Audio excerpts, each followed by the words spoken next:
نحمده ونصلي على رسوله الكريم اما بعد فقد قال الله تبارك وتعالى كما ورد في سورة الأحزاب اعوذ بالله من الشيطان الرجيم بسم الله الرحمن الرحيم يا أيها النبي إنا أرسلناك شاهدا ومبشرا ونذيرا وداعيا إلى الله بإذنه وسراجا منيرا وقال تبارك وتعالى كما ورد في سورة التوبة وسورة الفتح وسورة الصف هو الذي أرسل رسوله بالهدى ودين الحق ليظهره على الدين كله صدق الله العظيم رب اشرح لي صدري ويسر لي أمري واحلل عقدة من لساني يفقهوا قولي۔ معزز حاضرین اور محترم ناظرین، السلام علیکم ورحمۃ اللہ وبرکاتہ۔ اس سے قبل کی نشست میں ہم یہ دیکھ چکے ہیں کہ شہادت علی الناس یہ اصل میں کار رسالت کے لیے تعبیر ہے۔ حق کی گواہی دینا اپنے قول سے، پھر اپنے عمل میں اس کا نمونہ پیش کر دینا تاکہ حجت قائم ہو جائے کہ یہ کوئی ناممکن العمل بات نہیں ہے جس کا مطالبہ اللہ تعالیٰ فرما رہا ہے۔ پھر حضور کا خاص معاملہ یہ کہ آپ پر دین کی تکمیل ہو گئی، یعنی دین ایک مکمل نظام زندگی کی شکل میں کامل ہو گیا۔ تو اب ظاہر بات ہے کہ اب آپ کی طرف سے اتمام حجت اسی وقت ہو سکتی تھی جبکہ آپ اس پورے نظام زندگی کو عملاً قائم کر کے دکھاتے۔ اب یہاں غور کیجئے، کسی بھی نظام زندگی کو کسی معاشرے میں، کسی خطہ زمین میں نافذ اور قائم کرنا یہ اصل میں ایک انقلابی عمل ہے، اس لیے کہ خلا دنیا میں کہیں نہیں ہوتا، کوئی نہ کوئی نظام موجود ہوتا ہے۔ اگر کہیں بادشاہی نظام ہے اور آپ جمہوری نظام لانا چاہتے ہیں تو اس کے لیے انقلاب کی ضرورت ہے، ریولوشن کے بغیر تو نہیں ہوگا۔ اگر کہیں سرمایہ دارانہ نظام ہے لیکن آپ اشتراکی نظام لانا چاہتے ہیں تو ریولوشن از نیسیسری۔ نظام کو بدلنا ایک انقلابی عمل ہے، اور اس میں آپ کو معلوم ہے کہ دو قوتیں ایک دوسرے کے بالمقابل آتی ہیں۔ ایک وہ جو انقلاب کے نام لیوا ہوتے ہیں، ہم یہ نظام لانا چاہتے ہیں، ظاہر بات ہے کہ وہ ایگزسٹنگ سسٹم کو کہتے ہیں یہ غلط ہے، یہ ظالمانہ ہے، یہ ڈپریسو ہے، یہ ایکسپلائٹیٹو ہے، یہ ڈسکریمنیٹنگ ہے۔ اس نظام کو غلط کہیں گے تب بھی ایک انقلاب کی ضرورت محسوس ہوگی۔ جبکہ اس نظام کے اس وقت کے جو سربراہ ہوں گے وہ اسٹیٹس کو قائم رکھنا چاہتے ہیں، اس لیے کہ اس نظام کے ساتھ ان کے مفادات وابستہ ہیں۔ اب کہیں پر جاگیردارانی نظام ہے اور آپ وہاں چاہتے ہیں اشتراکی نظام لانا، تو کیا جاگیردار اسے گوارا کریں گے؟ کہیں بادشاہی نظام ہے، آپ وہاں جمہوری نظام لانا چاہتے ہیں تو کیا بادشاہ اور اس کا خاندان اسے برداشت کرے گا؟ لہذا تصادم ناگزیر ہے، ان دو قوتوں کے درمیان تصادم ہو کر رہتا ہے، اور اسی کا نام ایک انقلابی عمل ہے۔ تو یوں سمجھیے تمام انبیاء کرام میں اور تمام اللہ کے جو رسول گزرے ہیں دنیا میں، ان میں حضور کا امتیازی مقام یہ ہے کہ آپ کو ایک انقلابی جد و جہد کرنی تھی، پورا نظام قائم کرنا تھا، جس کے لیے کہ میں نے آج آیت پڑھی ہے، یہ اصل میں آیت کا ٹکڑا ہے، بڑا ٹکڑا ہے، جو 3 سورتوں میں بین ہی انہی الفاظ میں آیا ہے، سورہ توبہ میں، سورہ فتح میں، سورہ صف میں۔ هو الذی ارسل رسولہ بالہدی ودین الحق لِیُظْہِرَہُ عَلَى الدِّینِ کُلِّہ، وہی ہے اللہ جس نے بھیجا اپنے رسول کو صلی اللہ علیہ وسلم الہدا، قرآن حکیم دے کر اور دین حق دے کر، سچا نظام، عادلانہ نظام۔ کس لیے بھیجا؟ تاکہ غالب کرے اسے تمام کے تمام نظام زندگی کے اوپر۔ یہ نوٹ کر لیجئے کہ یہ آیت حضور کے لیے 3 مرتبہ قرآن میں آ رہی ہے، کسی اور نبی کے لیے نہیں آئی، نہ حضرت نوح کے لیے، نہ حضرت ابراہیم کے لیے، نہ حضرت موسیٰ کے لیے، نہ حضرت عیسیٰ کے لیے۔ گویا کہ حضور کو جو رول اسائن ہوا وہ ایک ریولوشنری رول تھا، اور اسی وجہ سے آپ کی پوری سیرت جو ہے در حقیقت وہ انقلابی جد و جہد کے مختلف مراحل ہیں. اور یہ بھی دنیا نے تسلیم کیا ہے کہ تاریخ کا عظیم ترین انقلاب، گمبھیر ترین انقلاب، موسٹ پروفاؤنڈ ریولوشن وہ تھا جو محمد عربی صلی اللہ علیہ وسلم نے نافذ کیا. اس کی گواہی دی ایم این رائے نے 1920 میں ہسٹوریکل رول آف اسلام، اس کی کتاب آج بھی انڈیا میں چھپتی ہے اور بکتی ہے. وہ کہتا ہے کہ جو عظیم انقلاب محمد نے برپا کیا تھا وہ تاریخ انسانی کا سب سے بڑا انقلاب ہے. اسی کی ایچ جی ویلز نے اسی کی شہادت دی. ڈاکٹر مائیکل ہارٹ نے آج سے کوئی 25 برس قبل دی 100 نامی کتاب جو لکھی، امریکہ میں چھپی مینہٹن میں، اور اس نے تاریخ انسانی کے عظیم ترین انسانوں کو پہلے 100 عظیم ترین انسان چن لیے جنہوں نے تاریخ کے رخ کو موڑا، پھر ان میں گریڈیشن کی.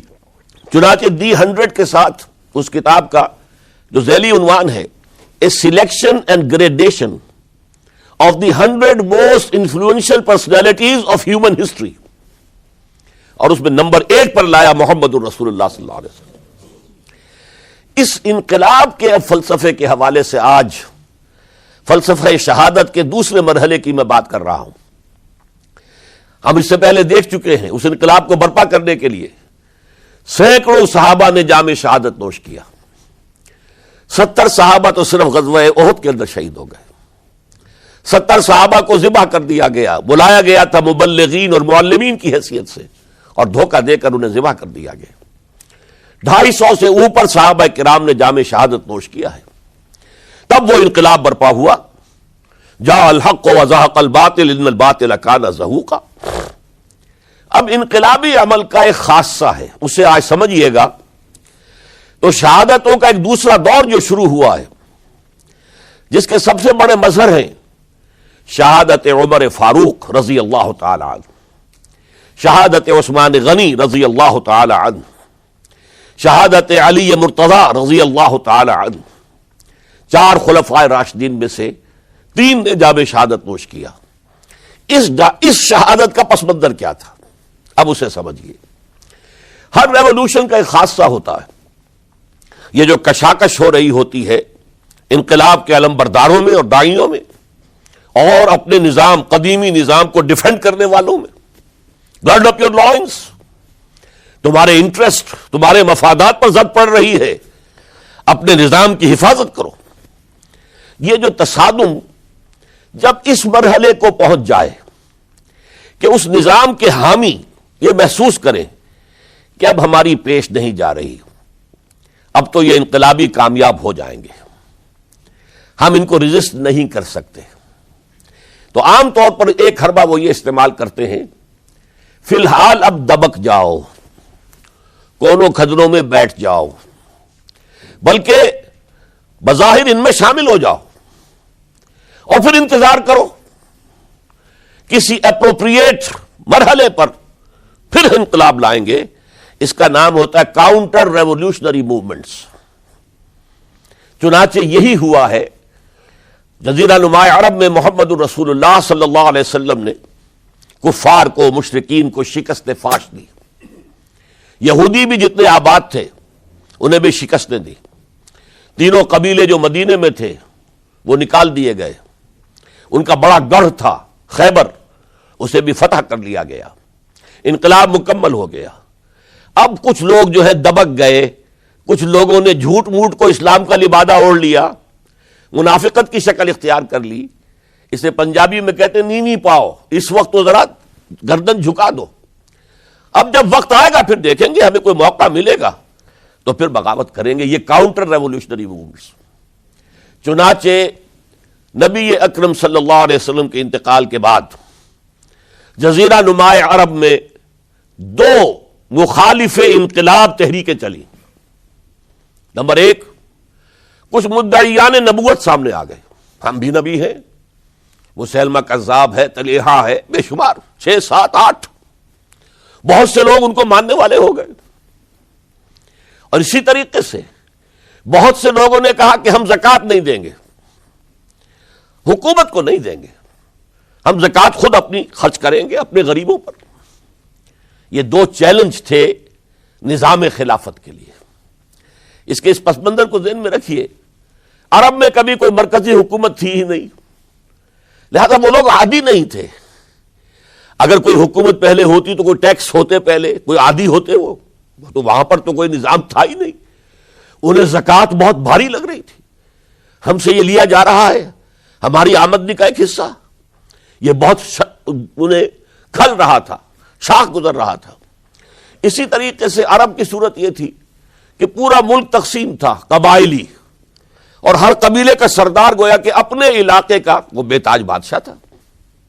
جیسے آپ کو معلوم ہے افغانستان میں طالبان کے آنے سے پہلے وار لارڈز مختلف علاقوں کے اندر انہوں نے پھاٹک لگا لیے، اپنے علاقے بنا لیے، ہر ایک اپنی جگہ پر.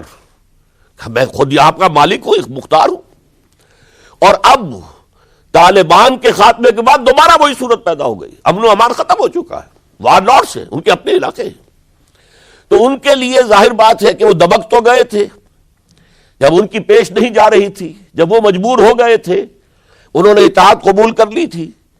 اسی لیے ان کے بارے میں سورہ حجرات میں فرمایا گیا قالت الاعراب آمنا، یہ بدو کہہ رہے ہیں ہم ایمان لے آئے. قل، اے نبی ان سے کہہ دیجئے، لم تؤمنوا، تم ایمان نہیں لائے ہو، ولکن قولوا اسلمنا، یوں کہو کہ ہم نے اطاعت قبول کر لی ہے، ہم اسلام لے آئے ہیں.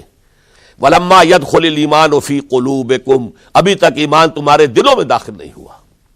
یہ سب کا معاملہ نہیں تھا، لیکن اکثر کا معاملہ تھا. ان میں مومنین صادقین بھی تھے، لیکن اکثر کا معاملہ یہ تھا. یہی وجہ ہے، دیکھیے جیسے قرآن مجید کی صورت نازل ہوئی تھی تکمیل انقلاب کے بعد، اذا جاء نصر اللہ والفتح ورأیت الناس يدخلون فی دین اللہ افواجا، جب اللہ تعالیٰ کی نصرت اور مدد آ گئی اور فتح حاصل ہو گئی اور حضور کو اور صحابہ کو جزیرہ نما عرب کے اندر غلبہ حاصل ہو گیا، اب لوگ فوج در فوج آ رہے ہیں، اطاعت قبول کر رہے ہیں، دائرہ اسلام میں داخل ہو رہے ہیں.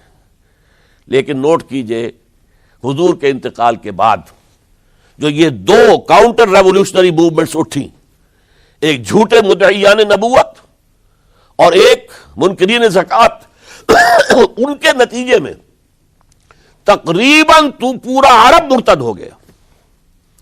یخرجون من دین اللہ افواجا، اب فوج در فوج وہ اللہ کے دین سے نکل گئے، یہاں تک کہ اسلام صرف ملک کے حجاز، تھوڑا سا علاقہ، اس کے بھی بڑے شہروں تک محدود رہ گیا. یہ خطرناک صورتحال تھی جس سے کہ حضرت ابو بکر صدیق رضی اللہ تعالیٰ عنہ کو سابقہ پیش آیا. وہ اگرچہ ایک بڑے نحیف الجسم، بڑے رقیق القلب انسان تھے، بہت رحیم اور شفیق، حضور کی شخصیت کا عکس کامل تھے. جیسے حضور کی طبیعت میں نرمی، رقت، شفقت، رحمت، ایسے ہی ان. لیکن جب ذمہ داری کا بوجھ آیا ہے، چیلنج آیا ہے تاریخ کا، اس وقت معلوم ہوا کہ ان کی تو شخصیت آہنی ہے، بڑی قوی، بہت مضبوط.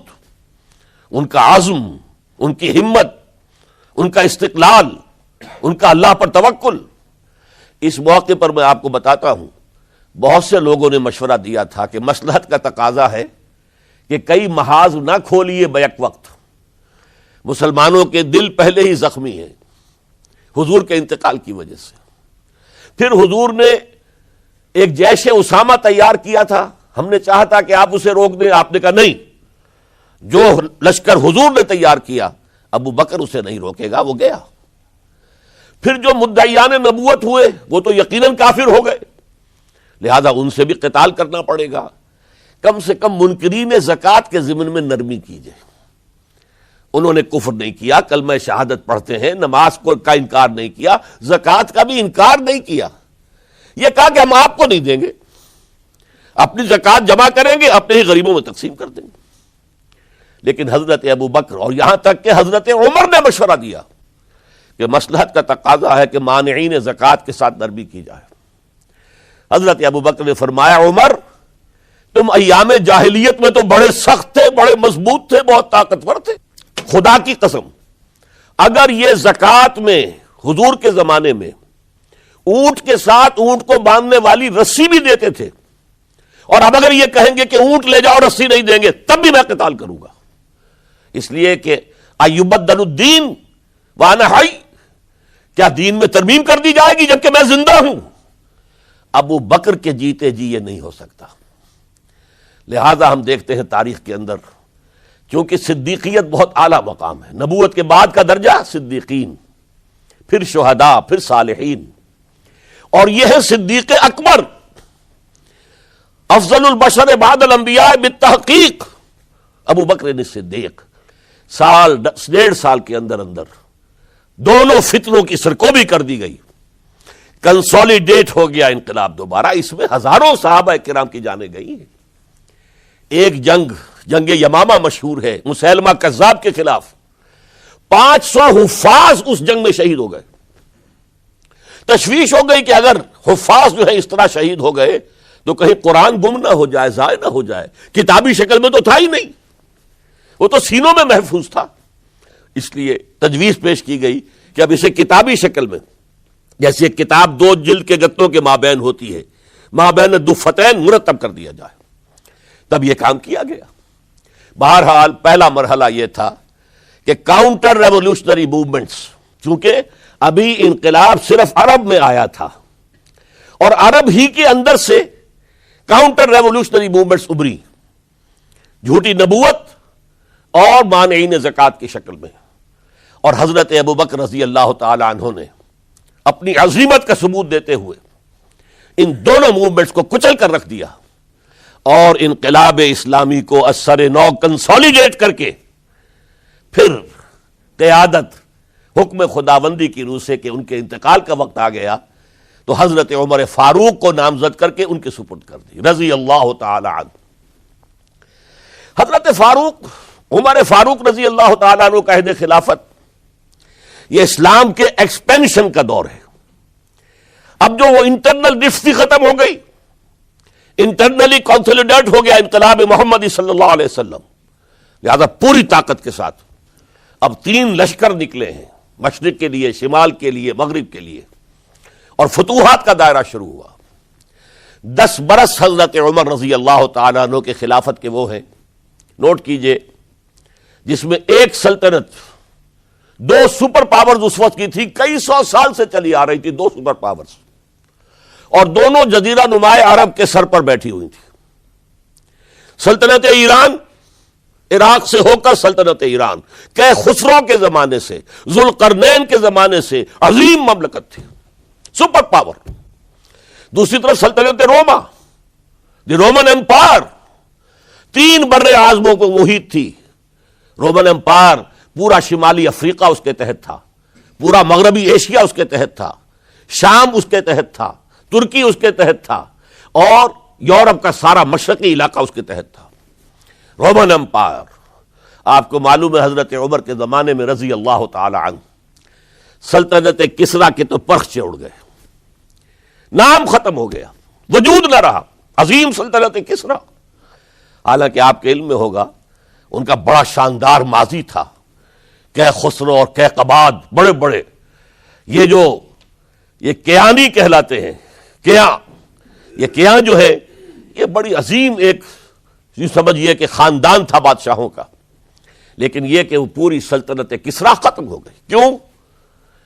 اس نے حضور کے نامہ مبارک کو چاک کیا تھا، اور حضور نے فرما دیا تھا صلی اللہ علیہ وسلم، خسرو نے میرا خط نہیں چاک کیا، اپنی سلطنت چاک کر دی، اور واقعتاً سلطنت کسریٰ جو ہے ختم ہو گئے، نام و نشان ختم ہو گیا۔ دوسری طرف سلطنت روما تھی، عیسائیوں کے ساتھ، چونکہ وہ تھی کرسچین، عیسائیوں کے ساتھ حضور کے زمانے میں کوئی براہ راست تصادم نہیں ہوا تھا، سارا تصادم ہوا تھا یا مشرکین عرب سے اور یا یہودیوں سے۔ عیسائی جو ہے عربین پیننسولا میں تھے ہی نہیں، یمن کے علاقے میں کچھ تھے لیکن ان کی کوئی حیثیت نہیں تھی، لہذا کوئی کنفرنٹیشن نہیں ہوئی۔ دوسرے عیسائیوں میں ابھی اہل علم موجود تھے، جیسے آپ کو معلوم ہے نجاشی بادشاہ کیسے ایمان لے آئے، اس نے حضرت عیسیٰ کے بارے میں پوچھا، حضرت جعفر طیار رضی اللہ تعالیٰ عنہ نے سورہ مریم کی آیات پڑھ کر سنائی، اور اس نے کہا بین ہی جو ان آیات میں تم نے پڑھا ہے عیسیٰ کی حقیقت اس سے تن کے برابر بھی زیادہ نہیں ہے۔ اسی طرح ہرقل نے جب اس کو حضور کا نامہ مبارک پہنچا، اس نے جو بھی پیغامبر آئے تھے ایلچی، ان کا اکرام کیا، احترام کیا۔ وہ عالم تھا، جان گیا کہ یہ نبی آخر الزمان ہے، چاہتا تھا کہ میں ایمان لے آؤں بشرطے کہ میرے سارے درباری سپہ سالار بھی ایمان لے آئیں۔ جیسے کہ سن 300 عیسوی میں پوری رومن امپائر نے عیسائیت اختیار کی تھی، اس سے پہلے وہ بت پرست تھے۔ 300 عیسوی میں سلطنت روما کا جو ایمپرر تھا وہ ایمان لے آیا حضرت عیسیٰ پر۔ اس وقت تک ظاہر بات ہے اسلام حضرت عیسیٰ کا دین تھا، حضور تو ابھی آئے نہیں، حضور کے آنے میں تو ابھی 300 برس سے باقی ہیں۔ وہ عیسائی ہو گیا، پوری مملکت عیسائی ہو گئی، تو وہ نظام جو تھا حکومت کا برقرار رہا، انٹیکٹ رہا۔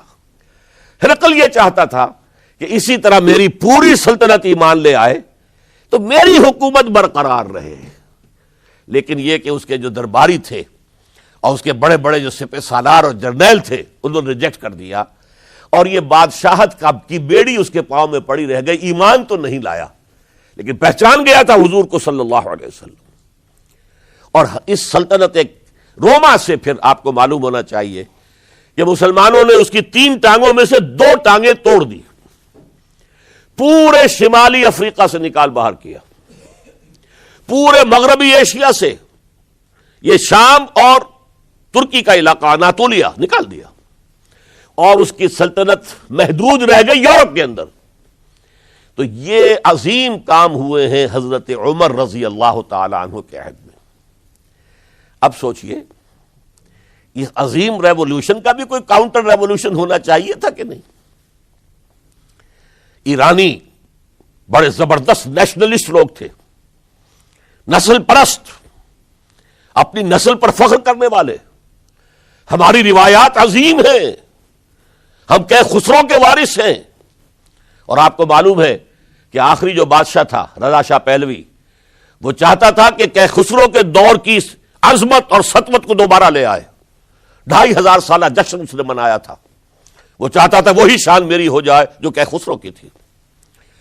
یہ جو ان کے اندر نیشنلزم تھا، جب ان کی سلطنت کے پرچے اڑ گئے حضرت عمر رضی اللہ تعالیٰ عنہ کے ہاتھوں، تو ان کے دلوں میں حضرت عمر کی دشمنی، وہ خون کے پیاسے ہو گئے عمر کے رضی اللہ تعالیٰ عنہ۔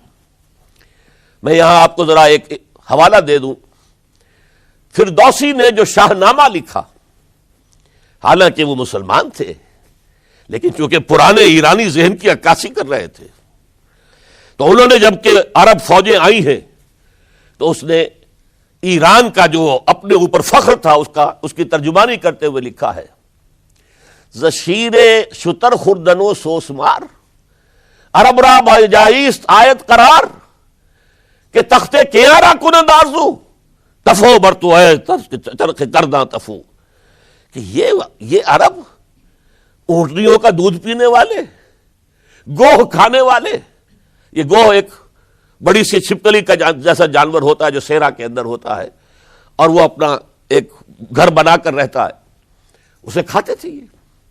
تو یہ گوہ کھانے والے، اونٹنیوں کا دودھ پینے والے عرب، آج ان کی یہ جرت، یہ جسارت، یہ ہمت کہ تخت کیارا کنند آرزو، کہ وہ آج آرزو کر رہے ہیں کہ کئے سلطنت کئے کا تخت جو ہے وہ ہمیں مل جائے۔ تفو برتو ہے چرخ گرداں تفو، تف ہے تجھ پر اے گردش کرنے والے آسمان، تف ہے تجھ پر۔ لہذا اب کاؤنٹر ریولیوشنری موومنٹس آئی ہے، حضرت عمر کی شہادت اس کا نتیجہ ہے۔ ہرمزان ایک جرنیل تھا اور اس کے جنگی جرائم اتنے شدید تھے ایرانی کے کہ واجب القتل تھا۔ وہ گرفتار ہو کر حضرت عمر کے سامنے پیش کیا گیا۔ حضرت عمر نے فرمایا یہ واجب القتل ہے، اس کی گردن اڑا دی جائے۔ اس کی چالاکی دیکھیے، اس نے کہا امیر المومنین، اے مسلمانوں کے امیر عمر رضی اللہ تعالی عنہ، مجھے ذرا پانی پلوا دیجیے۔ حضرت عمر نے فرمایا پانی لا دو۔ ایک کٹورے میں پانی دے دیا گیا، پھر کہا دیکھیے امیر المومنین، مجھے ضمانت دیجیے کہ جب تک میں یہ پانی پی نہ لوں مجھے قتل نہیں کریں گے۔ فرمایا ہاں ہاں تم پانی پی لو، جب تک یہ پانی تم نہیں پیو گے ہم قتل نہیں کریں گے۔ اس نے وہ کٹورا پھینک دیا، نہ اب میں یہ پانی پی سکتا ہوں نہ آپ مجھے قتل کر سکتے ہیں، کیونکہ آپ کا ہے یہ کہ جب تک میں یہ پانی نہیں پیوں گا آپ مجھے قتل نہیں کریں گے۔ اس ہیلے سے جان بچا گیا۔ پھر اس شخص نے ابو لولو فیروز ایک غلام تھا، اسے اس کام کے لیے تیار کیا۔ حضرت مغیرہ ابن شعبہ کا غلام تھا وہ، اور حضرت مغیرہ نے اس سے روزانہ کی ایک اجرت کہ تم کام کرو، مجھے صرف 7 آنے روزانہ دے دیا کرو۔ اس نے آ کر حضرت عمر سے کہا کہ میرا جو آقا ہے مغیرہ ابن شعبہ یہ مجھ سے بہت زیادہ طلب کرتا ہے۔ حضرت عمر نے پوچھا کیا دیتے ہو؟ 7 آنے۔ تم کرتے کیا ہو؟ کہ میں نجار بھی ہوں، میں لوہار بھی ہوں، میں یہ کام کرتا ہوں۔ فرمایا اتنے پیشوں کا جاننے والا اس کے لیے یہ روزانہ کا ٹیکس یہ زیادہ نہیں ہے، یہ تمہیں دینا چاہیے۔ اس نے کہا میں چکیاں بھی بناتا ہوں۔ حضرت عمر نے فرمایا پھر ایک چکی ذرا مجھے بھی بنا دینا۔ کہنے لگا آپ کے لیے تو میں ایسی چکی بناؤں گا کہ جس کی آواز دنیا بھر میں جائے گی۔ وہ شخص ہے اور ہرمزان کی سازش کے تحت وہ ایرانی جسے بعد میں ایرانیوں نے کیا کہا، جس نے قتل کیا حضرت عمر فاروق کو، حضرت ابو لولو فیروز۔ آج بھی ایران میں اس کی قبر کی تصویریں بکتی ہیں بازار کے اندر، حضرت ابو لولو فیروز۔ وہ آیا ہے مسجد نبوی میں اور آ کر اس نے جبکہ حضرت عمر رضی اللہ تعالیٰ عنہ امامت فرما رہے حملہ کیا، 5-6 وار خنجر کے کیے۔ حضرت عمر رضی اللہ تعالیٰ شدید مجروح ہو گئے۔ یہ انتقام تھا جو عجم نے، وہ سلطنت کے جس کے ٹکڑے ختم ہو گئے تھے، جس کا ٹکڑے کر دیے گئے تھے، اس نے انتقام لیا عالم اسلام سے۔ سمجھا انہوں نے یہ تھا کہ شاید یہ پوری عمارت اسی ایک ستون پر کھڑی ہے، حضرت عمر ہی کے ستون پر کھڑی ہے، اس ستون کو گرا دو گے پوری عمارت گر جائے گی۔ لیکن ثابت ہوا نہیں، یہ محمد کی بنائی ہوئی عمارت ہے صلی اللہ علیہ وسلم، یہ بہت قوی ہے، اس کی بنیادیں بہت مضبوط ہیں، کوئی ذرا سی تریڑ بھی نہیں آئی، ذرا سی تریڑ بھی نہیں آئی۔ حضرت عمر فاروق کی شہادت کے بعد حضرت عثمان رضی اللہ تعالیٰ عنہ کا دور خلافت شروع ہوا، اور جوں کا توں جو قافلہ چل رہا تھا آگے چلتا چلا گیا۔ حضرت عثمان رضی اللہ تعالیٰ عنہ کے بارے میں بہت قیل و قال ہے، ان پر تنقیدیں بھی کی، اپنوں نے بھی کی ہیں، دشمنوں نے بھی کی ہیں۔ لیکن بات جان لیجئے، یہ تاثر غلط ہے کہ ان کے پورے دور خلافت کے اندر فتنہ رہا یا ہنگامہ رہا، قطعاً غلط۔ 10 برس خلفائے راشدین میں طویل ترین دور خلافت حضرت عثمان کا ہے رضی اللہ تعالیٰ عنہ، 12 برس۔ حضرت ابو بکر کے تو 2.25 برس تھے، حضرت عمر کے 10 برس تھے، ان کا 12 برس، اور 12 میں سے 10 سال ایسے تھے بعین ہی جیسے حضرت عمر کے 10 سال تھے۔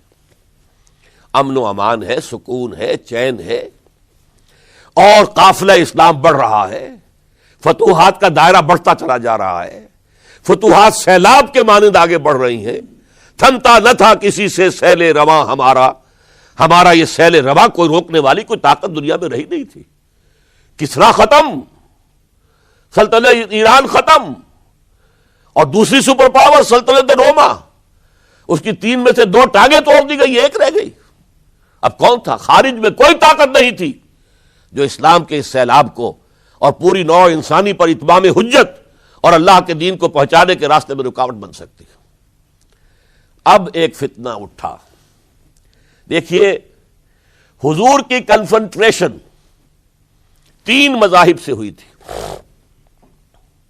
ایک مذہب مشرکین کا، شرک کا قلع کما کر دیا گیا جزیرہ نما عرب سے، ختم ہو گئے۔ انہوں نے کاؤنٹر ریولوشنری موومنٹس اٹھائیں حضرت ابو بکر کے زمانے میں، ان کو کرش کر دیا حضرت ابو بکر صدیق رضی اللہ تعالیٰ عنہ، چاہے ہزاروں صحابہ شہید ہوئے۔ اس کے بعد دوسری طاقت کون تھی؟ مذہبی یہودی۔ یہود کے 3 قبیلے مدینے میں آباد تھے، بنو قینقاع، بنو قریظہ، بنو نذیر۔ 2 کو مدینے سے نکال دیا گیا ان کی بدعہدی کی وجہ سے۔ حالانکہ حضور نے مدینہ تشریف لاتے ہی ان سے معاہدے کر لیے تھے. ان کا میثاق مدینہ یہ در حقیقت ایک پیکٹ تھا، جوائنٹ ڈیفنس آف مدینہ کا. مدینہ پر اگر کوئی حملہ کرے گا، اور ظاہر بات ہے کہ ایک امکان تھا کہ مکے والے آ کر حملہ کریں، مشرکین مکہ، لیکن مدینہ کا ہم تحفظ کریں گے مل کر، مسلمان اور یہودی. لیکن انہوں نے ہر موقع پر وعدہ خلافی کی. پہلے بنو قینقاع نکالے گئے، پھر بنو نذیر نکالے گئے. غزوہ احزاب کے موقع پر بدترین جو ہے بدعہدی بنو قریظہ نے کی، اور ان کو بڑی سخت سزا دی گئی، چونکہ انہوں نے خود کہا تھا کہ ہمارا فیصلہ سعد ابن معاذ رضی اللہ تعالی عنہ جو فیصلہ کر دیں گے وہ ہمارے حلیف ہے، جو فیصلہ کر دیں گے ہمیں قبول ہوگا. اور حضرت سعد نے تورات کے حکم کے مطابق فیصلہ کیا کہ ان کے جتنے جوان ہیں وہ قتل کر دیے جائیں گے. بڑی سخت سزا تھی کہ جو دی گئی ہے، اس میں کوئی شک نہیں. پھر ان کا اڈا تھا بہت بڑا خیبر میں، وہ نکال دیا گیا، وہاں سے انہیں نکالا گیا. اس کے اوپر مسلمانوں نے قبضہ کیا. جیسا کہ میں نے عرض کیا، عیسائیوں سے کوئی کنفرنٹیشن نہیں ہوئی تھی، لیکن ان دو کے ساتھ ایک مشرکین عرب کا خاتمہ ہوا اور ایک جزیرہ نما عرب سے یہودیوں کا خاتمہ ہوا. لہذا ان کے اندر جلن تھی، انتقام کی آگ تھی. سب سے بڑا تو حسد تھا کہ 2000 سال سے نبوت اور رسالت ہمارے پاس تھی. موسیٰ سے لے کر عیسیٰ تک علیہم الصلاۃ والسلام 1400 برس ہماری تاریخ کے وہ ہیں کہ کوئی ایک لمحہ بھی نہیں تھا کہ کوئی نبی موجود نہ ہو. نوٹ کیجئے اس بات کو. حضرت موسیٰ 1400 قبل مسیح میں اور حضرت عیسیٰ سن عیسوی کا آغاز، ان 1400 سالوں میں مسلسل نبوت بنی اسرائیل میں رہی. یہ حدیث ہے بخاری شریف کی، کانت بنو اسرائیل تسوسہم الانبیاء. بنی اسرائیل کی حکومت، ریاست، سیاست کا کام انبیاء کرتے تھے. اذا ہلک نبی خلفہ نبی، جب بھی نبی کا انتقال ہوتا تھا ان کا خلیفہ دوسرا نبی ہوتا تھا. یہ چین ٹوٹی نہیں. 1400 برس آپ کو معلوم ہے حضرت داؤد بادشاہ بھی ہے، خلیفہ بھی ہے، نبی بھی ہے. ان کے بیٹے حضرت سلیمان بادشاہ بھی ہے، نبی بھی ہے، خلیفہ بھی ہے. اسی طریقے سے یہ سلسلہ چلتا رہا. تورات انہیں دی گئی، انجیل انہیں دی گئی، زبور انہیں دی گئی، بے شمار صحیفے اور دوسرے چھوٹے نبیوں کو دیے گئے. لیکن پھر اللہ تعالیٰ نے نبی آخر الزماں کی حیثیت سے محمد الرسول اللہ کو چن لیا، جو اسرائیلی نہیں تھے، جو اسماعیلی تھے. حضرت ابراہیم کے بڑے صاحبزادے حضرت اسماعیل علیہ السلام کی اولاد میں سے. اس پر انہیں سخت رنج، حالانکہ وہ پہچانتے تھے حضور کو. ان کی کتابوں میں جو نشانیاں لکھی تھی وہ پوری حضور پر جو ہے مطابق ہو رہی تھی. قرآن کہتا ہے یعرفونہ کما یعرفون ابناہم، وہ ایسے پہچانتے ہیں محمد کو صلی اللہ علیہ وسلم جیسے کہ اپنے بیٹوں کو پہچانتے. لیکن انہوں نے نہیں مانا. بدترین دشمن، حسد کی آگ میں جلنے والے، اور آج تک وہی معاملہ ہے. ان کی نیچر تبدیل نہیں ہوئی ہے. اب جو کچھ قیامت صغریٰ آنے والی ہے مڈل ایسٹ میں، عراق پر حملے کے بعد جو کچھ ہوگا، اس سب کی سازش کس نے کی ہے؟ یہود نے. یہ ساری اسرائیلی سازش ہے. بہرحال یہ علیحدہ بات ہو جائے گی. اب انتقام یہودیوں کا آیا. یہودیوں کو یہ معلوم تھا ہم تعداد میں اتنے کم ہیں اور ڈسپرسڈ ہیں. سن 70 عیسوی میں ایک رومن جنرل ٹائٹس، اس نے حملہ کر کے یروشلم بیت المقدس کی اینٹ سے اینٹ بجائی. 1,33,000 یہودی ایک دن میں قتل کیے. اور ان کا سیکنڈ ٹیمپل جو تھا، جو حضرت سلیمان نے بنایا تھا، معبد، عبادت گاہ، ہم تو اسے مسجد کہیں گے، مسجد اقصی، لیکن انہوں نے اسے کہا ہیکل، ٹیمپل. اس کو گرا دیا تھا نبوکڈنضر نے 587 عیسوی میں. دوبارہ انہوں نے بنایا، اسے ٹائٹس نے گرا دیا. وہ آج تک گرا پڑا ہوا ہے. آج تک صرف ایک دیوار اس کی سلامت ہے، جسے وہ ویلنگ وال کہتے ہیں. وہاں جا کر ماتم کرتے ہیں، روتے ہیں، پیٹتے ہیں.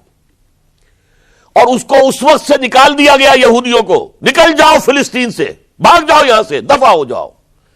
لہذا وہ ڈسپرس ہو گئے. کوئی یورپ چلے گئے، کوئی روس چلے گئے، کوئی ہندوستان چلے گئے، کوئی افریقہ کے ممالک میں چلے گئے، کچھ ایران میں آ گئے. یہ سب اس کو وہ کہتے ہیں ڈایاسپورا، ہمارا وہ دور جس میں ہم دنیا میں منتشر تھے. جب پوری دنیا میں منتشر تھے تو ظاہر بات ہے کسی فوجی مہم کے ذریعے سے مسلمانوں سے انتقام لینا ممکن نہیں تھا، لیکن انتقام لیا ایک ایسی سازش کے ذریعے سے، ایک ایسا فتنۃ الکبریٰ برپا کیا ہے جس کا کہ میں ابھی آپ سے اندازہ کرتا ہوں، جس کے نتیجے میں حضرت عثمان رضی اللہ تعالیٰ عنہ شہید ہوئے. اس کو یوں سمجھیے کہ حضور کے دور میں جن لوگوں نے شہادتیں پیش کی انہوں نے اسلام کو قائم کرنے کے لیے شہادتیں دی. اب دور خلافت راشدہ میں جو شہادتیں پیش کی گئیں وہ اسلام کو قائم رکھنے کے لیے، جو عمارت بن گئی ہے اب گرنے نہ پائے، اسے دشمن گرا نہ دے، اس ڈیفنس کے اندر، اس تحفظ کے اندر جانے دی، ہزاروں نے دی. چنانچہ ایک یہودی عبداللہ ابن سبا، یمن کا رہنے والا، اسلام کا لبادہ اوڑھ کر آتا ہے منافق بن کر، حالات کا جائزہ لیتا ہے، کہاں پانی مرتا ہے، کس طریقے سے میں ان میں انتشار پیدا کر سکتا ہوں، کس طریقے سے مسلمانوں کو آپس میں لڑا سکتا ہوں. اس نے آ کر دیکھیے تاریخ کے اندر اس سے پہلے بھی ہوا تھا، حضرت عیسیٰ کے دین، اصل دین کو ختم کرنے والے سینٹ پال، جب تک حضرت مسیح دنیا میں تھے سینٹ پال بدترین دشمن تھا حضرت عیسیٰ کا. لیکن جب حضرت عیسیٰ کو اٹھا لیا گیا رفع سماوی کے بعد، وہ عیسائیت کا لبادہ اوڑھ کر آ گیا. مجھے عیسیٰ کی زیارت ہوئی ہے، میں ان پر ایمان لے آیا ہوں، اور اس کے بعد حضرت عیسیٰ کے دین کو ختم کر کے رکھ دیا، توحید کو تثلیث میں بدل دیا. اس سے بڑی تباہی کیا ہوگی؟ اور حضرت عیسیٰ کہہ کر گئے تھے کہ میں صرف بنی اسرائیل کے گھرانے کی کھوئی ہوئی بھیڑوں کی تلاش میں آیا ہوں. اس نے جینٹائلز، غیر یہودی جو ہے ان کے اندر بھی اپنی دعوت و تبلیغ کا معاملہ شروع کیا.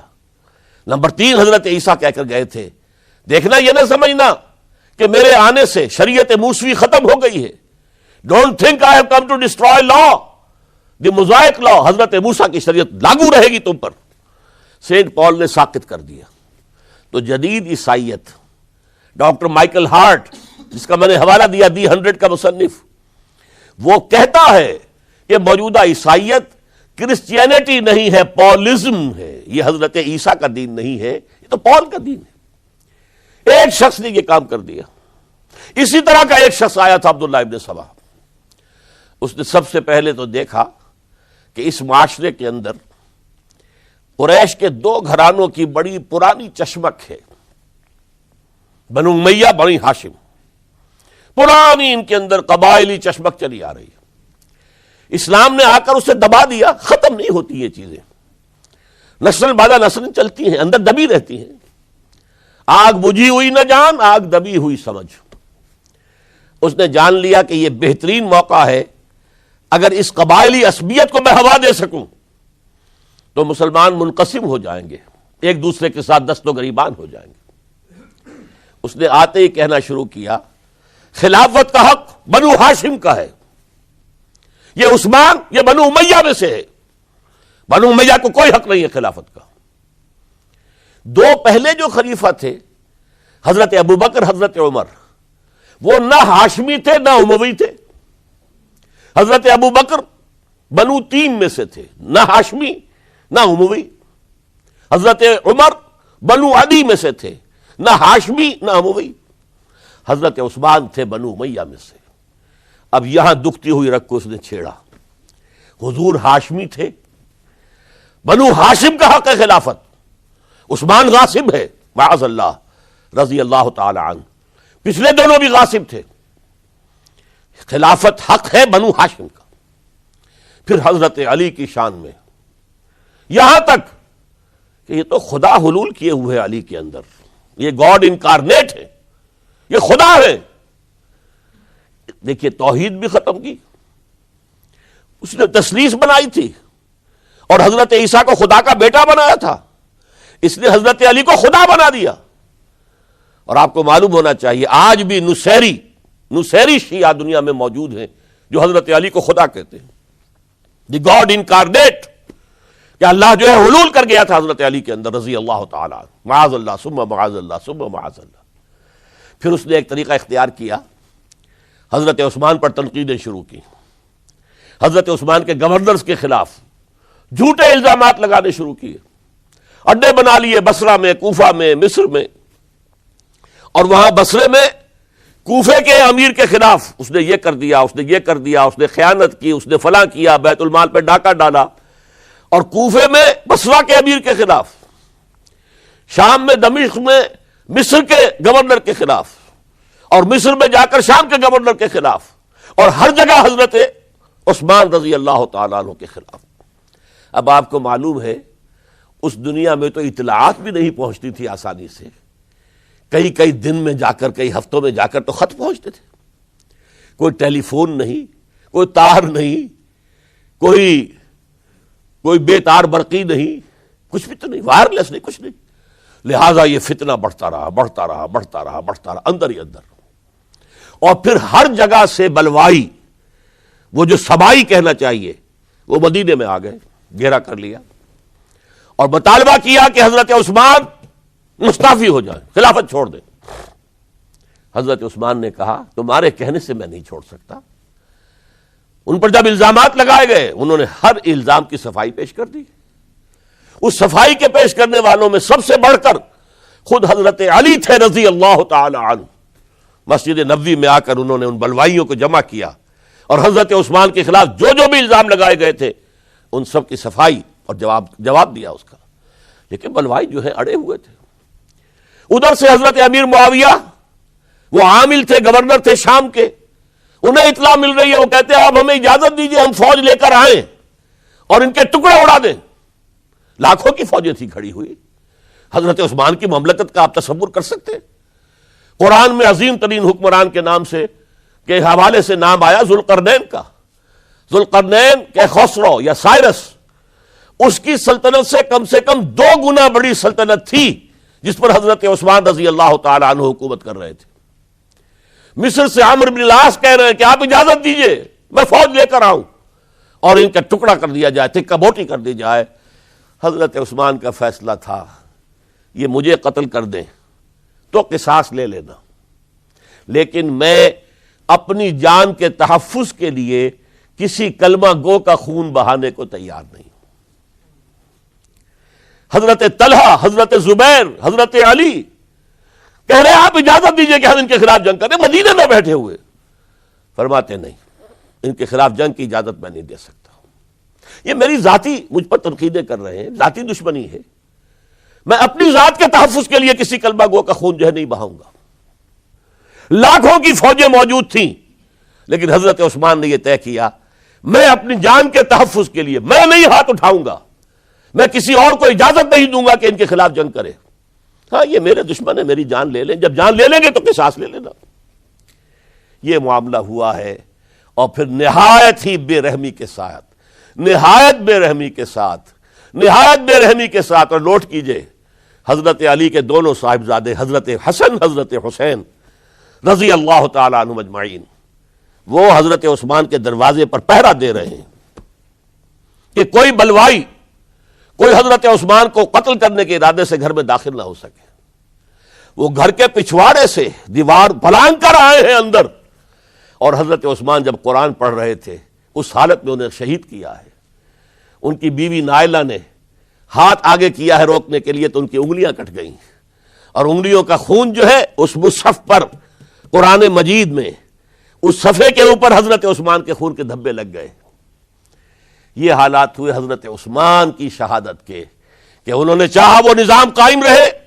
یہودیوں کا انتقام، یہودیوں کی سازش، اور ایسی سازش ہے کہ جس کے نتیجے میں اس کو کہا گیا الفتنۃ الکبریٰ، عظیم ترین سانحہ، عظیم ترین فتنہ۔ اور اس کے بعد جو خانہ جنگی ہوئی ہے، حضرت علی رضی اللہ تعالی عنہ اس کے بعد خلافت قبول کرنے کو تیار نہیں تھے، حضرت طلحہ قبول کرنے کو تیار نہیں تھے، کوئی بھی تیار نہیں۔ کیوں؟ یہ بلوائی ہے اس وقت یہاں پر، یہ کہہ رہے ہیں کہ تم خلیفہ بن جاؤ، تو جو بھی اس وقت خلیفہ بنے گا وہ ان کے ہاتھ میں کٹھ پتلی بن جائے گا۔ بالآخر حضرت علی نے، ظاہر بات ہے کہ امت کو بغیر امام کے تو نہیں چھوڑا جا سکتا، بغیر امیر کے نہیں ہوگا تو شیرازہ منتشر ہو جائے گا۔ اب جو ہونا تھا ہو گیا، حضرت عثمان شہید ہو گئے رضی اللہ تعالی عنہ، لیکن بہرحال اب امت کا نظم تو قائم رکھنا ہے نا۔ حضرت علی نے بیعت قبول کر لی رضی اللہ تعالی عنہ، لیکن حضرت امیر معاویہ، عمرو بن العاص، ان دونوں نے کہا کہ حضرت علی اگر حضرت عثمان کے خون کا قصاص لے لیں، قاتلان عثمان کو اگر قتل کریں تو ہم بیعت کریں گے، ہم مدعی خلافت نہیں ہے، خلافت علی کی ٹھیک ہے رضی اللہ تعالی عنہ، لیکن سب سے پہلا مطالبہ ہمارا یہ ہے کہ حضرت عثمان کے خون کا قصاص لیا جائے۔ حضرت علی رضی اللہ تعالی عنہ کے لیے بعض وجوہ سے ایسا کرنا ممکن نہیں ہوا۔ نتیجہ کیا نکلا؟ سب سے زیادہ اندوہناک اسلامی تاریخ کا یہ دور ہے۔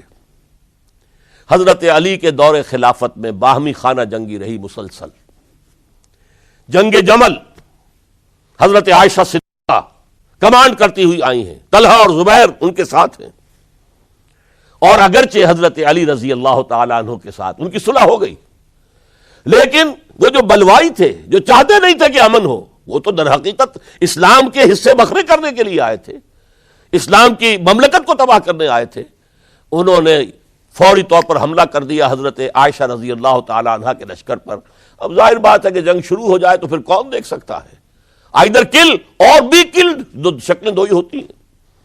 ایک رات میں 10,000 مسلمان شہید ہوئے، قتل ہوئے۔ الفتنۃ الکبریٰ، عشرہ مبشرہ میں سے حضرت طلحہ، حضرت زبیر دونوں شہید ہو گئے۔ پھر اس کے بعد بھی بات تو ختم نہیں ہوئی، حضرت معاویہ رضی اللہ تعالی عنہ وہ فوج لے کر آئے۔ پھر جنگ صفین 74,000 مسلمان ایک دوسرے کی تلواروں سے اور ایک دوسرے کے نیزوں سے ختم ہو گئے۔ ذرا اندازہ کیجئے، 1,00,000 کے قریب مسلمان ختم ہو گیا۔ نہ یہودی کو کچھ کرنے کی ضرورت پیش آئی، نہ کسی اور کو کوئی حملہ کرنے کی ضرورت پیش آئی، آپس میں خانہ جنگی۔ 4.5 برس حضرت علی رضی اللہ تعالی عنہ ان کا دور خلافت ہے، پورا کا پورا باہمی خانہ جنگی کی نظر ہو گیا۔ اس میں حضرت علی پر معاذ اللہ کوئی الزام نہیں، رضی اللہ تعالی عنہ وکرم اللہ وجہہ، وہ امام حق تھے، لیکن یہ ہے کہ ان کا بے بس ہو گئے تھے، لاچار ہو گئے تھے، حالات پر کنٹرول نہیں ہو رہا۔ اسی جنگ صفین کے اندر جب ایک تجویز پیش کی گئی کہ لڑنے بھڑنے کی بجائے حکم مان لو، جیسے قرآن مجید میں آیا ہے کہ میاں اور بیوی کے درمیان اختلاف ہو جائے تو فَبَعْثُوا حَكَمًا مِّنْ أَهْلِهِ وَحَكَمًا مِّنْ أَهْلِهَا، ایک حکم لڑکے والوں کی طرف سے، ایک حکم لڑکی والوں کی طرف سے مقرر کر لو، وہ آپس میں معاملہ طے کرائیں۔ لہذا تحکیم کی تجویز کی گئی۔ حضرت علی نے یہ تجویز پیش کی گئی عمرو بن العاص رضی اللہ تعالی عنہ کی طرف سے، جو حضرت معاویہ کے ساتھی تھے۔ حضرت علی اس تحکیم کو قبول نہیں کرنا چاہتے تھے، جانتے تھے کہ یہ ایک چال ہے جس میں میں آ رہا ہوں، لیکن بالآخر آپ نے وہ قبول کر لیا۔ اچھا بھائی، ابو موسیٰ اشعری ہماری طرف سے، عمرو بن العاص معاویہ کی طرف سے، یہ دو حکم ہیں۔ اس موقع پر اب تحکیم کیا ہوئی، کیا اس کی شرائط تھی، کیا میں اس میں نہیں جانا چاہتا، اس وقت میں تاریخ نہیں بیان کر رہا، بلکہ مجھے اب چوتھے خلیفہ حضرت علی کی شہادت کا پس منظر بیان کرنا ہے۔ اور ہزاروں شہادتیں ہو رہی ہیں، لیکن اس دور کی شہادتوں میں سب سے چوٹی پر حضرت عمر کی شہادت، حضرت عثمان کی شہادت، حضرت علی کی شہادت رضی اللہ تعالی عنہم اجمعین۔ اس وقت حضرت علی کے جو حامی تھے، انہی میں سے ایک فرقہ علیحدہ ہو گیا کہ یہ تحکیم کفر ہے، ان الحکم الا للہ، حکم کا فیصلے کا اختیار اللہ کے سوا کسی کو نہیں ہے، لہذا یہ جو کیا ہے یہ غلط ہے۔ اور اس حد تک چلے گئے کہ جنہوں نے یہ تحکیم کو قبول کیا وہ کافر ہو گئے، علی بھی کافر، معاویہ بھی کافر، عمرو بن العاص بھی کافر، جنہوں نے مانا کافر۔ یہ لوگ کہلاتے خوارج تھے، یہ حضرت علی کی فوج میں شامل، حضرت علی کے حامی تھے، حضرت علی کی جماعت میں سے تھے، لیکن بس ایک غلطی، جذبات کے اندر آ کر، غصے کے اندر آ کر اس درجے، اور وہ حضرت علی سے علیحدہ ہو گئے۔ اس کے بعد انہوں نے اپنی ایک کانفرنس کی، ایک جنگ بھی ہوئی، پھر حضرت علی کو ان کے خلاف جنگ کرنی پڑی، وہ جنگ نہروان کہلاتی ہے، جن میں کہ ان خوارج کو حضرت علی نے بہت بڑی شکست دی۔ پھر انہوں نے کانفرنس کی آپس میں بیٹھ کر کہ علی کو یا معاویہ کو فوجی شکست دینا تو ہمارے لیے ممکن نہیں ہے، ایسے کرو کہ ان تینوں کو قتل کر دو، علی کو بھی قتل کر دو رضی اللہ تعالی عنہ، معاویہ کو بھی قتل کر دو رضی اللہ تعالی عنہ، عمرو بن العاص کو بھی قتل کر دو، تاکہ اس کے بعد مسلمان اپنا کوئی خلیفہ چن لیں گے۔ رمضان سن 40 ہجری اس کا ایک دن معین کر لیا، ایک ہی دن یہ تینوں جو ہے، عبد الرحمن ابن ملجم آئے گا مدینے کے اندر، کوفے کے اندر، حضرت علی نے صدر مقام کوفہ بنا لیا تھا، اور فجر کی نماز میں حضرت علی پر حملہ کرے گا۔ ایک دوسرا شخص عمرو بن العاص پر جا کر حملہ کرے گا اسی دن اسی وقت۔ ایک تیسرا شخص وہ امیر معاویہ کے اوپر حملہ کرے گا۔ عمرو بن العاص اس روز مسجد میں آئے ہی نہیں، ان کی جگہ کوئی اور شخص جو نماز پڑھا رہے تھے وہ شہید کر دیے گئے۔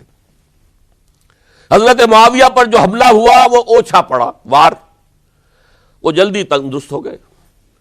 حضرت علی ابھی وہ گھر سے نکل کر مسجد کی طرف جا رہے تھے، ابن ملجم نے ایک اور ساتھی اپنے ساتھ لے کر حملے کیے ہیں، شدید زخمی کر دیا۔ حضرت علی نے آواز دی، کچھ لوگ آئے، ایک ساتھی تو دوڑ گیا اور ابن ملجم جو ہے وہ پکڑ لیا گیا۔ پھر کسی اور نے نماز پڑھائی، اور حضرت علی رضی اللہ تعالی عنہ نے وصیت کر دی کہ اگر میرا انتقال ہو جائے تو اس ابن ملجم سے قصاص لے لینا، نہ ہو تو پھر میں خود اس کا فیصلہ کروں گا۔ لیکن حضرت علی رضی اللہ تعالی عنہ بھی شہید ہو گئے۔ یہ شہادتیں میں نے کس کیٹیگری میں ڈالی ہیں، ہسٹوریکل بیک گراؤنڈ کیا ہے اس کو سمجھیے۔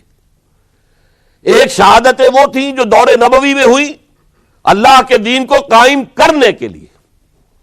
سورہ شورى کی آیت ہے، شرع لکم من الدین ما وصى به نوحا والذی اوحینا الیک وما اوحینا به ابراہیم وموسیٰ وعیسیٰ ان اقیموا الدین، دین کو قائم کرو۔ اور میں اس کا ترجمہ کیا کرتا ہوں وضاحت کرتے ہوئے، دین قائم نہیں ہے تو قائم کرو، قائم ہے تو قائم رکھو۔ اس کو گرانے کے لیے شیطانی قوتیں تو پورا زور لگائیں گی۔ ستیزہ کار رہا ہے ازل سے تا امروز، چراغ مصطفی سے شرار بولا بھی۔ ابلیس لعین کو تو پسند نہیں کہ اسلامی نظام دنیا میں قائم ہو، وہ تو نوع انسانی کا دشمن ہے، ازلی دشمن، پیدائشی دشمن۔ لہذا اب وہ جو خیمہ کھڑا ہوا ہے شامیانہ، اسے مضبوط رکھو۔ آندھی اگر چل رہی ہے تو اس کے بانس پکڑو، اس کی رسیاں مضبوط کرو۔ یہ ہے دین کو قائم رکھنا۔ یہ دور جو میں نے گنوایا ہے یہ اس دین کو قائم رکھنے کے لیے، اور اس پر جو خارجی حملے ہو رہے تھے ان حملوں کا سد باب کرنے کے لیے یہ بیش قیمت شہادتیں پیش کی گئی ہیں، ہزاروں صحابہ کی جانیں گئی ہیں، اور 3 خلفائے راشدین شہید کیے گئے۔ لیکن یہ بات نوٹ کر لیجئے، اس کا نتیجہ کیا نکلا؟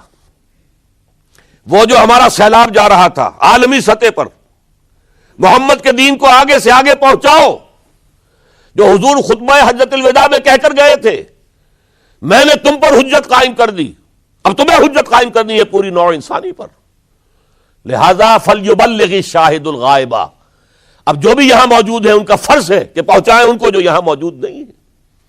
یہ اسی کے لیے تو یہ فوجیں نکلی تھیں، اللہ کے دین کو قائم کرنے کے لیے، ورنہ شہادت ہے مطلوب و مقصود مومن، نہ مال غنیمت نہ کشور کشائی۔ یہ ابو بکر ہوں، عثمان ہوں، علی ہوں، عمر ہوں، یہ تو درویش تھے، انہوں نے کوئی محل نہیں بنائے، چٹائیوں پر بیٹھتے تھے، پیون لگے ہوئے کپڑے پہنتے تھے، ان کی خوراک عام مسلمان سے زیادہ بہتر نہیں تھی بلکہ ان سے کمتر رہتی تھی، ادنا درجے کے مسلمان تھے۔ لیکن یہ ہے کہ یہ جو سیلاب جا رہا تھا اسلام کا، انٹرنل سیبوٹاج کے ذریعے سے اس کے اندر طاقت جو تھی وہ روک دی گئی۔ آپ دیکھتے ہیں اور سنتے ہوں گے، اگر کوئی انکلائن ہو، چڑھائی ہو، اور ٹرک جو ہے لوڈڈ ہے، چل رہا ہے، زور لگا لگا کے انجن جو ہے گوں گوں گوں کر کے چل رہا ہے. اگر خدا نہ خواستہ انجن بند ہو جائے ایک دفعہ، اسے کہتے ہیں موشن ٹوٹ گیا. اب یہ ڈرائیور جانتا اس کی جان پر بن گئی. اب اس کو دوبارہ سٹارٹ کرنا آسان کام نہیں ہے.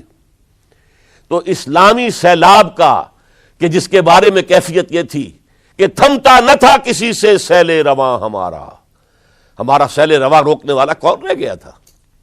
سلطنت کسریٰ ختم ہو چکی تھی، سلطنت روما کی 2 ٹانگیں ٹوٹ چکی تھی. اس کو روکا ہے یہودی سازش نے انٹرنل سیبوٹاج کے ذریعے. 1 لاکھ مسلمان تو ایک دوسرے کی تلواروں سے ہی مارے گئے. خلافت راشدہ کا یہ نظام یہ پھر ایک سیڑھی نیچے اتر گیا. اس کے بعد دور بنو امیہ شروع ہوا ہے. عارضی سا حصہ یہ ہے کہ حضرت علی سے کہا گیا کہ ہم آپ کے بیٹے حضرت حسن کے ہاتھ پر بیعت کر لیں. آپ نے فرمایا نہ میں تمہیں روکتا ہوں نہ تمہیں حکم دیتا ہوں، یہ تمہارا معاملہ ہے. بہرحال لوگوں نے حضرت حسن کے ہاتھ پر بیعت کر لی. اب حضرت معاویہ کا اور حضرت حسن کا معاملہ شروع ہوا. حضرت حسن نکلے 50,000 کی فوج لے کر، اس وقت سے بہت بڑی فوج لے کر امیر معاویہ آئے. لیکن حضرت حسن رضی اللہ تعالی نواسۂ رسول، اور ان کے بارے میں یہ کہا جاتا ہے کہ حضور سے بہت مشابہ تھے، بہت مشابہ تھے مزاج میں اور شکل و صورت میں. اور کہتے ہیں کہ یہ اوپر کا حصہ جو ہے اس میں بہت مشابہت تھی حضور میں اور حضرت حسن میں. اور حضرت حسن کے بارے میں حضور نے ان کے بچپن میں فرمایا تھا میرا یہ بیٹا مسلمانوں کے 2 گروہوں کے مابین صلح کرائے گا. اور وہی معاملہ ہوا. حضرت حسن نے جب دیکھا کہ یہ خون ریزی کب تک چلے گی، انہوں نے صلح کی پیشکش کی حضرت امیر معاویہ کو. امیر معاویہ نے سادہ کاغذ بھیج دیا کہ جو چاہے شرطیں آپ لکھ دیں میں مانتا ہوں. سادہ کاغذ جسے آپ کہیں گے بلینک چیک. حضرت حسن رضی اللہ تعالیٰ عنہ نے شرائط لکھ دی، حضرت امیر معاویہ نے قبول کر لی. جنگ ختم ہو گئی. اب خلافت ہوئی حضرت معاویہ کی رضی اللہ تعالی عنہ. لیکن حضرت معاویہ اگرچہ جلیل القدر صحابی ہیں، نوٹ کر لیجئے، حضور کے برادر نسبتی ہیں، حضور کے سالے ہیں. ان کی ہمشیرہ ام حبیبہ رضی اللہ تعالی عنہ حضور کی زوجہ محترمہ ہیں. ابو سفیان کے یہ بیٹے ہیں، ابو سفیان کی وہ بیٹی ہیں. اور ان کے بارے میں حضور نے فرمایا اللہم اجعلہ ہادیا مہدیا، دعا کی اے اللہ اس معاویہ کو ہادی ہدایت دینے والا اور مہدی ہدایت یافتہ بنا دے. اس کے باوجود حضرت معاویہ کے دور حکومت یا دور خلافت کو خلافت راشدہ میں تسلیم نہیں کیا جاتا، اس لیے کہ انہیں مسلمانوں نے اپنی رائے سے نہیں چنا تھا. اپنے طاقت کے بل پر وہ حکومت جو ہے انہوں نے حاصل کی تھی. چاہے حضرت حسن نے دستبرداری کر کے دے دی، لیکن ظاہر بات ہے کہ یہ مسلمانوں کے مشورے سے نہیں ہوا تھا. لہذا ان کا دور خلافت راشدہ میں شامل نہیں ہے. خلافت راشدہ ابو بکر، عمر، عثمان، علی اور مزید شامل کرنا ہو تو 6 مہینے حضرت حسن کے رضی اللہ تعالی عنہ، وہ بھی طاقت کے بل پر نہیں آئے تھے، مسلمانوں نے انہیں چنا تھا. یہ 30 برس بنتے ہیں. اور یہ 30 برس کی خلافت راشدہ کی داستان ہے جو میں نے آج آپ کے سامنے رکھی. اور اس دوران جن مسلمانوں نے اس نظام کو قائم رکھنے کے لیے جانیں دی ہیں، میں نے ان کی شہادت کا تذکرہ کیا. اقول قولی ھذا واستغفر اللہ لی ولکم ولسائر المسلمین والمسلمات.